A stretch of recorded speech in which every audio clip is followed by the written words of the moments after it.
You ask Tiger to solve. This deals with linear equations with one unknown. The final result is x equals -2. Let's solve it step by step. Simplify the expression. Break up the fraction.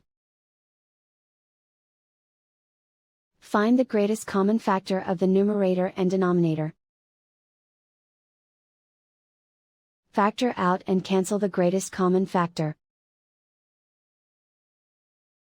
Group all constants on the right side of the equation. Subtract 7/2 from both sides. Combine the fractions. Combine the numerators.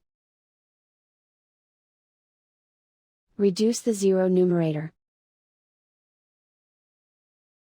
Simplify the arithmetic. Convert the integer into a fraction.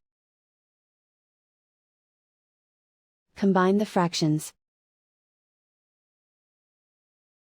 Combine the numerators. Isolate the x. Multiply both sides by inverse fraction 4/3. Group like terms. Multiply the coefficients. Simplify the fraction. Multiply the fractions. Simplify the arithmetic. And so the final result is x equals -2.